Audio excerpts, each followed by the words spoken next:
Hai semuanya, gimana kabar kalian? Semoga selalu dalam keadaan baik. Jadi welcome back teman-teman di Andre Grayson Channel, dan ini adalah segmen analisa pagi, segmen di mana kita akan mengulas untuk update news dan juga pergerakan dari market, khususnya market Bitcoin. Teman-teman, hari ini kita berada di tanggal 11 Februari ya. Market dalam posisi hari Minggu, biasanya memang tidak terlalu banyak aktivitas pada market teman-teman. Kita akan mulai pembahasannya dulu dari kalender ekonomi untuk minggu depan ya. Hari Senin tanggal 12 besok akan ada rilis data terkait dengan Uni Eropa Economic Forecast. Jadi prediksi dari ekonomi di Uni Eropa, kemudian akan ada beberapa member dari Central Bank yang akan speech, salah satunya adalah The Fed, yaitu Bowman akan speech di perdagangan besok. Kemudian dari European Central Bank ada Lane.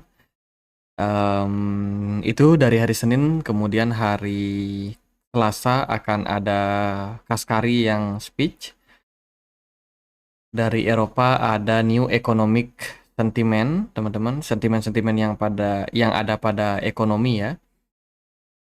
Kemudian ada rilis data soal CPI juga. Ini cukup penting teman-teman. Waspada di hari Selasa akan ada data inflasi dari Amerika Serikat, CPI and Core CPI. Terus data berlanjut di hari Rabu akan ada data soal CPI, PPI untuk Inggris. Selain itu ada GDP juga untuk Uni Eropa ya. Lalu di hari Kamisnya akan rilis data soal GDP dari Inggris, kemudian ada core retail sales, export import dari Amerika Serikat. Ya, jobless claim juga. Ini beberapa data yang cukup penting menurut saya di hari Selasa, Rabu, Kamis berpeluang memberikan impact volatile terhadap market. Tetap hati-hati. Lalu di hari Jumatnya akan ada rilis data Fed Waller yang akan speech. Lalu ada data housing, data perumahan gitu, PPI untuk Amerika Serikat juga akan rilis di hari Jumat, teman-teman. Jadi overall dari data-data ini tampaknya banyak dari member Fed yang akan ada pidato. Jadi mungkin akan memberikan kita sebuah indikasi nih, sebenarnya pertimbangan dari anggota Fed saat ini tuh apa? Apakah memang sudah cukup puas dengan suku bunga yang sekarang, ataukah ada planning untuk cut rate ke depan? Kalau kita lihat sih dari Fed Rate Monitor Tool, overall semuanya masih percaya diri untuk mempertahankan suku bunga ya di 84%. Konsensus percaya bahwa Fed masih akan mempertahankan suku bunganya di poin sekarang di 5,50%. Itu dari data kalender ekonomi. Kemudian berita terbaru datang dari GBTC, dikabarkan mengalami arus keluar yang semakin menurun. GBTC mencatat arus keluar terendah saat ini, teman-teman. Arus keluar terendah dari Grayscale Bitcoin Trust. Ini merupakan sebuah potensi yang bagus terhadap reaksi dari market. Ya, akhirnya GBTC yang kemarin memang sempat mengalami aksi tekanan jual ketika pergerakan Bitcoin sempat menyentuh level 48.000 dan terus berlanjut ya kan. Waktu itu 48.000 di top di sini, teman-teman, ada tekanan jual yang lumayan signifikan terjadi dalam beberapa hari sampai bottomnya di kisaran level 38.000. Sekarang udah mulai mentok, teman-teman. Udah mulai mentok dan akhirnya pergerakan Bitcoin kembali recover. Ya, jadi ini hal yang menurut saya sesuatu yang tidak diduga sebenarnya, di mana penjualan ternyata semakin lama semakin turun dan langsung dimanfaatkan untuk market flip, teman-teman. Berbalik arah. Kemudian dilihat dari data sentimen saat ini, market kripto pulih dengan baik setelah penurunan pasca ETF for 4 minggu lalu. ETF, isu terkait dengan sell off ya dari ETF yang sudah di-approve. Dan kasusnya menyelesaikan comeback, teman-teman, dengan mencapai level 46 ribuan something pada Bitcoin. Volume Bitcoin mengalami peningkatan, sementara untuk Ethereum, Doge, XMR itu berkurang, teman-teman. Jadi dominasinya saat ini masih ada pada Bitcoin. Kemudian ini ada berita terbaru terkait dengan Digital Currency Group atau DCG.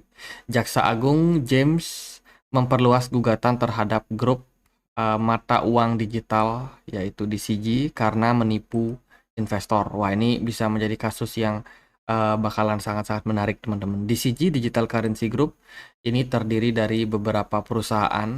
Jadi kalau kita lihat dari Wikipedia ya teman-teman, Digital Currency Group ini adalah perusahaan venture capital yang berfokus pada digital currency market. Ada banyak sekali perusahaan-perusahaan yang terkait dengan DCG, teman-teman. Salah satunya yaitu dia dimiliki oleh Barry Silbert ya. Dia punya CoinDesk, salah satu media informasi ya teman-teman. Kemudian juga ada Foundry, Genesis, Global Capital, Grayscale, Luno, dan lain sebagainya. Di sini sih ada banyak perusahaan sebenarnya yang terkait dengan investmentnya DCG. Jadi artinya DCG ini terdiri dari banyak sekali perusahaan. Teman-teman, bayangin dia invest itu ada di sekitaran 200 saham. Kemudian fund investment mereka ada di 50, token dan juga aset digital itu ada di 30 perusahaan, dan mereka investasi di 25 negara, lebih dari 25 negara. Jadi perusahaan ini bisa dibilang salah satu perusahaan yang berbasiskan dengan market kripto ya, yang cukup besar juga. Dan saat ini mereka kena kasus, teman-teman, kena kasus terkait dengan katanya penipuan. Nah, ini kasusnya lagi bergulir sekarang. Sebenarnya sih kasusnya ini sudah tercium sejak 2022 kemarin. Ya, tapi memang penyelidikan tidak mudah dilakukan. Teman-teman, terbukti dengan beberapa perusahaan yang sudah ditutup kayak Genesis kemarin, kemudian ada kaitannya juga sama kasus dari Grayscale Bitcoin Trust yang kemarin mengalami outflow, teman-teman. Karena memang perusahaan-perusahaan ini banyak berinvest di sana ya. Jadi ada outflow yang terjadi dan ya itu teman-teman sangat-sangat mempengaruhi ya sama yang namanya market. Jadi mereka sekarang lagi coba untuk diselidiki oleh kejaksaan, teman-teman. Itu dari berita DCG, kemudian datang dari Korea Utara. Kayaknya ini masalah hacker ya. Kalau di market kripto identik sama Korea Utara itu adalah hacker. Pakar PBB menyelidiki sekitar 58 serangan cyber senilai 3 miliar yang dilakukan oleh Korea Utara. Korea Utara memang terkenal dengan hackernya yang sangat-sangat mahir, teman-teman. Sudah banyak kerugian di market kripto yang terjadi dan diakibatkan oleh ya, hacker dari Korea Utara ini. Jadi tetap berhati-hati buat teman-teman yang invest di market kripto. Resiko itu selalu ada, teman-teman. Lalu berita datang dari Hong Kong. Wah, ini Hong Kong terkait dengan isu pertukaran aset kripto Maxi yang kabarnya ada pertukaran palsu yang menyamar sebagai Maxi, teman-teman. Jadi SEC-nya Hong Kong itu mengidentifikasi 8 situs web yang terkait dengan entitas penipuan yang menyamar sebagai Maxi dan semuanya berisi nama bursa dan juga domain. Jadi ini adalah penipuan juga, teman-teman. Sekarang itu lagi rame banget sama yang namanya iklan-iklan ya di YouTube. Kalau teman-teman suka nonton YouTube, bahkan di Facebook pun iklan-iklan exchange itu udah makin lama makin banyak. Facebook bukan berarti Facebook tok, Meta tok ya, tapi termasuk juga ada Instagram juga di dalamnya. Itu juga udah mulai mengiklankan tentang kripto, teman-teman. Apalagi kalau teman-teman suka di Telegram atau di YouTube, itu juga banyak iklan-iklan airdrop. Jadi sekarang itu banyak sekali iklan-iklan berhubungan sama kripto. Dan nggak semuanya itu benar. Nggak semuanya benar, ada banyak yang phishing, ada banyak yang scam. Jadi waspadalah buat teman-teman. Ini kesempatan kalian buat belajar untuk yang namanya lebih berhati-hati, ya, lebih waspada sama market kripto, lebih selektif dan juga lebih kritis, teman-teman. Oke, itu ancaman-ancaman yang kita temukan belakangan. Kemudian ada data dari Glassnode terkait dengan long-term holder yang ada pada market Bitcoin. Setelah pemulihan yang menantang sejak keruntuhan FTX, indikator telah mengalami kenaikan ke 206. Jadi indikatornya yang ini, yang warna biru, teman-teman. Itu sudah mengalami tren kenaikan dan saat ini kita masuk ke rezim resiko tinggi. Jadi diidentifikasi dengan warna orange. Ya, ini warna orange, berarti kita udah masuk ke fase resiko tinggi. Kemudian level ini biasanya terlihat pada tahap awal pasar bullish, ketika investor jangka panjang kembali ke tingkat profitabilitas yang relatif berarti. Wah, Jadi untuk posisi sekarang itu bukan level bottom lagi ya teman-teman, melainkan kita sudah masuk ke fase-fase kalau di sini sih resiko tinggi namanya teman-teman.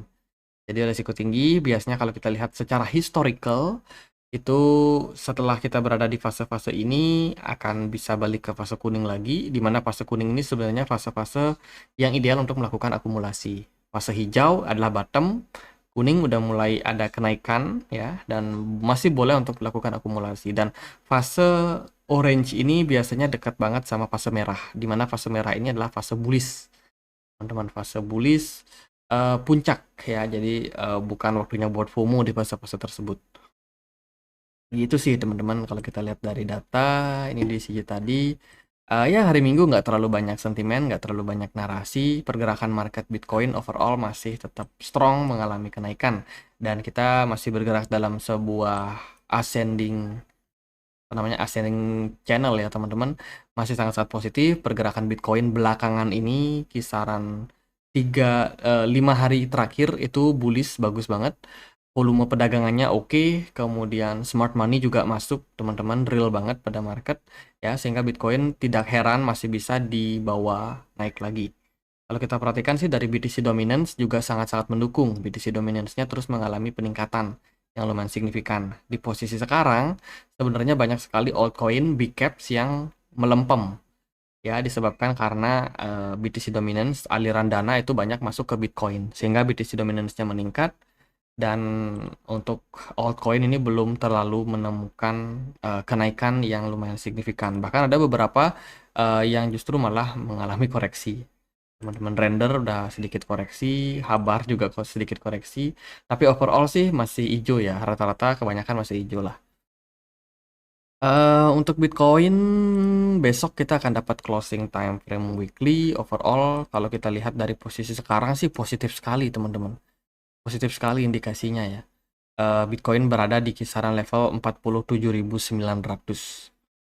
Kemudian kalau kita perhatikan di time frame 1 hari juga masih terus positif. Pergerakan Bitcoin memang ditunjang sama volume perdagangan yang rendah di perdagangan kemarin hari Sabtu, tapi smart money-nya terus mengalami peningkatan ya. Candle hijaunya juga bagus, belum ada indikasi pembalikan arah kalau kita perhatikan dari candlestick. Dari time frame 4 jam, pergerakan Bitcoin juga masih terbilang strong. Volume perdagangan memang ada sedikit penurunan, tapi smart money masih tetap bagus di market. Sehingga masih cukup kuat untuk mendorong pergerakan market masih bisa mengalami tren kenaikan, teman-teman. Jadi untuk posisi sekarang, iya masih harus menunggu. Sepertinya sih target kita kemarin itu di 51.000. Kemungkinan masih bisa tercapai nih teman-teman, karena melihat dari posisi strongnya Bitcoin di kisaran level 48.000, kayaknya tekanan jualnya belum siap untuk sekarang ini.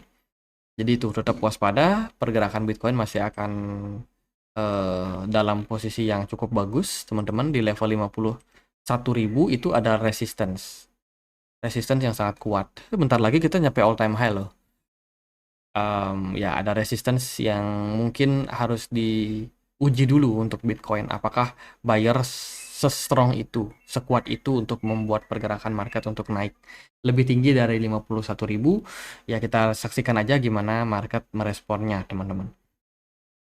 Itu aja sih paling teman-teman untuk posisi sekarang ini overall masih cenderung positif. Di time frame 4 jam pun juga masih terbilang bagus. Di time frame 1 jam ya mungkin ada koreksi-koreksi indikasi sedikit ya, tapi masih cukup strong lah untuk market teman-teman. Jadi tetap waspada sama market. Kita kata Glassnode kita berada di fase resiko tinggi. Jadi kalau yang mau masuk di harga sekarang itu resikonya tinggi teman-teman. Ini berlaku untuk Bitcoin ya, bukan untuk altcoin. Kalau altcoin sih saya perhatikan banyak yang masih cenderung murah teman-teman, masih bisa dikoleksi.